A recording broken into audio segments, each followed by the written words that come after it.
मातृ yoga YouTube channel में आपका स्वागत है। आज हम बात करेंगे षटकर्म के बारे में, जो शरीर शुद्धि की क्रिया है। षटकर्म दो मुख्य नाड़ियों इड़ा और पिंगला के बीच सामंजस्य स्थापित करता है। यह शरीर में उत्पन्न त्रिदोषों वात पित्त और कफ को भी संतुलित करते हैं।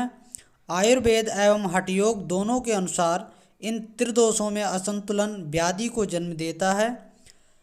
इन षटकर्मों का उपयोग प्राणायाम तथा योग के अन्य उच्च अभ्यासों के पूर्व भी किया जाता है, ताकि शरीर विकार रहित हो जाए तथा आध्यात्मिक मार्ग में अग्रसर होने में बाधा उत्पन्न ना हो।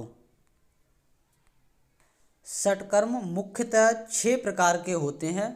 नंबर 1 धौती, नंबर 2 बस्ती, नंबर 3 नेति, नंबर 4 नौली, नंबर 5 त्राटक, नंबर 6 कपालभाति। पहली क्रिया है धौती। धौती में आमाशय और अन्य नलिका की सफाई होती है। यह सफाई पानी से भी कर सकते हैं, कपड़े से भी कर सकते हैं और वायु से भी कर सकते हैं। इस अभ्यास से आमाशय के दोष दूर हो जाते हैं। अपच की बीमारी तथा पेट से संबंधित अन्य बीमारियां जैसे कब्ज, अम्लता इत्यादि धौती की क्रिया से ठीक हो जाती है। आगे धौती को भी 4 भागों में विभाजित किया जाता है।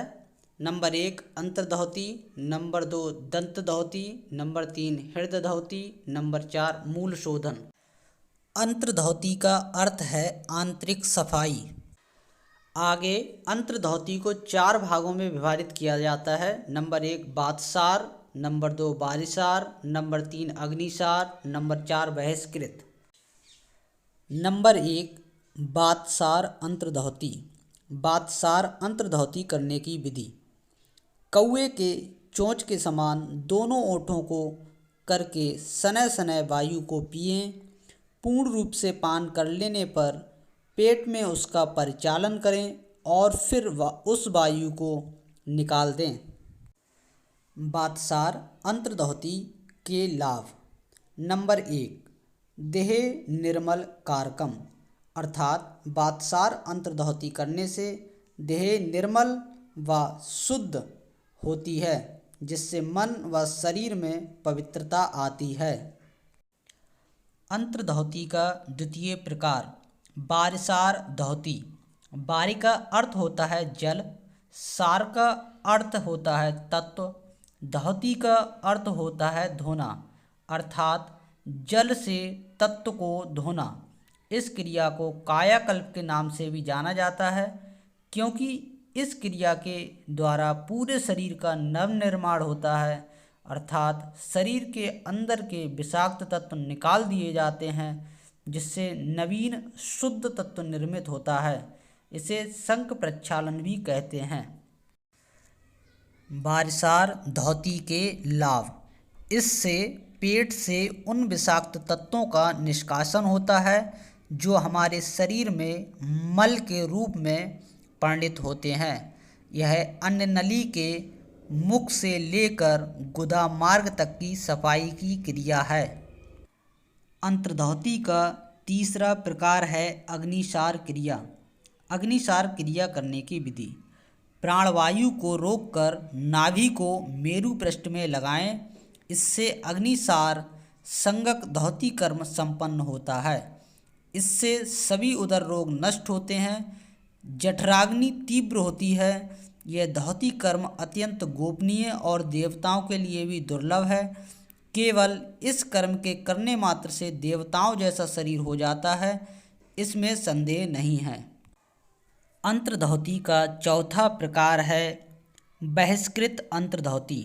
बहिष्कृत अंतर्धौती करने की विधि: कौवे की चोंच के समान ओंठों को करके उनके द्वारा वायु का पान करते हुए उदर को भर लें। उस पान की हुई वायु को आधे प्रहर लगभग 1.5 घंटा तक उदर में रोककर परिचालित करते हुए अधोमार्ग से निकाल दें। यह परम गोपनीय बहिष्कृत धौती कहलाती है। धौती क्रिया का दूसरा प्रकार है दंत धौती। दंत धौती के अंतर्गत मुख शुद्धि की जाती है। इसको 4 भागों में विभाजित किया गया है।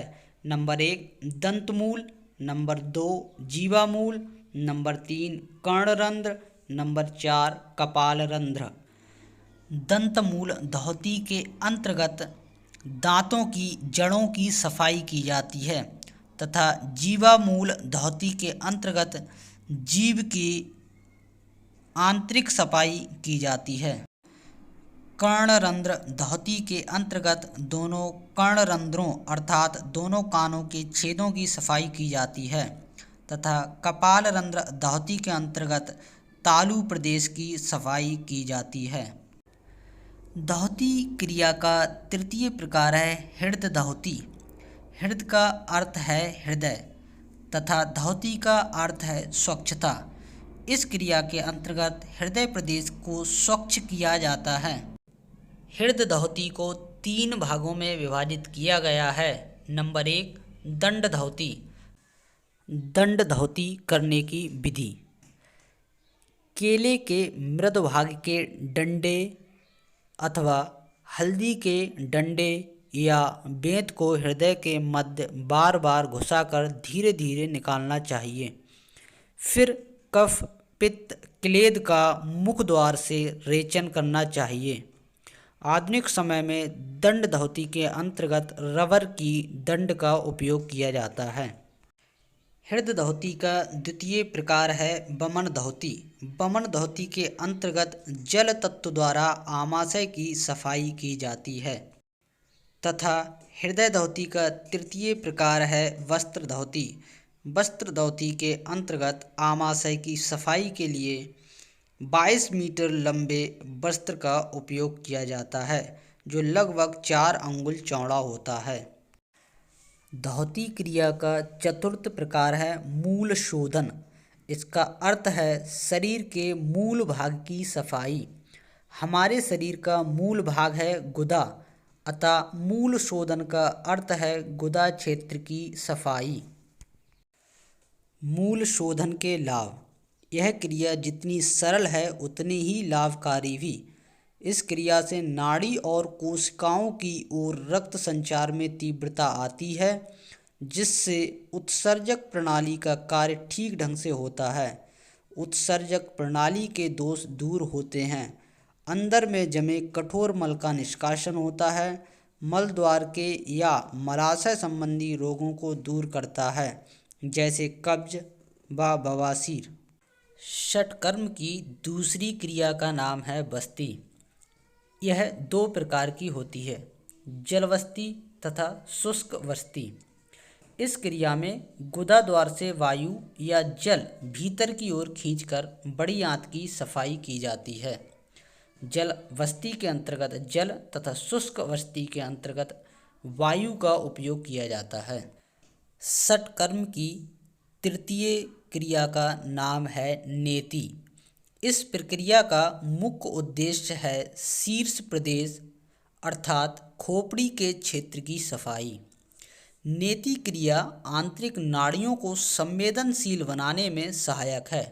ऐसी मान्यता है कि दृष्टि से संबंधित नाड़ियों का भी नेति क्रिया के द्वारा शोधन होता है और नासिका का भीतरी क्षेत्र भी नेति क्रिया से शुद्ध होता है।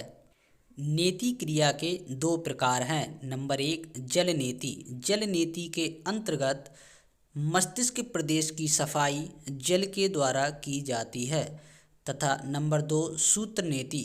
सूत्र नेति के अंतर्गत सूत द्वारा बने हुए धागे का उपयोग करके मस्तिष्क प्रदेश की सफाई की जाती है। षटकर्म की चतुर्थ क्रिया का नाम है नौली, जो हमारे पेट संबंधी समस्त विकारों को दूर करने में सहायक है। नौली को 4 भागों में विभाजित किया गया है। नंबर 1 वाम नौली, नंबर 2 दक्षिण नौली, नंबर 3 मध्य नौली, नंबर 4 भ्रमर नौली। नौली क्रिया को सिद्ध कर लेने से उदर संबंधी समस्त विकारों को दूर करना संभव हो जाता है। षटकर्म की पंचम क्रिया का नाम है त्राटक। त्राटक का अर्थ है किसी चीज़ को लगातार देखते रहना यह क्रिया दो प्रकार से की जा सकती है। नंबर 1, बाह्य त्राटक।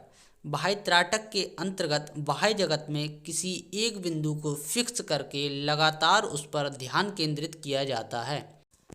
नंबर 2, अंतर त्राटक। अंतर त्राटक के अंतर्गत मन के आंतरिक भाग में किसी फिक्स बिंदु पर ध्यान को केंद्रित किया जाता है। षटकर्म की छठी क्रिया का नाम है कपालभाति। कपाल का अर्थ है मस्तिष्क तथा भांति का अर्थ है शोधन। इस क्रिया के अंतर्गत मस्तिष्क का शोधन किया जाता है। कपालभाति क्रिया को 3 भागों में विभाजित किया गया है। नंबर 1, बादक्रम कपालभाति। इस क्रिया के अंतर्गत वायु द्वारा अनुलोम विलोम प्राणायाम जैसी क्रिया को किया जाता है। नंबर 2, व्युत्क्रम कपालभाति। व्युत्क्रम कपालभाति के अंतर्गत जल को नासा छिद्रों से खींचकर मुख से बाहर निकाल दिया जाता है। नंबर 3, शीतक्रम कपालभाति। शीतक्रम कपालभाति में जल को मुख से खींचकर नासारंध्रों से बाहर निकाल दिया जाता है। वीडियो को अंत तक देखने के लिए बहुत बहुत धन्यवाद। अगर वीडियो अच्छी लगी हो तो लाइक करें और चैनल को सब्सक्राइब करें।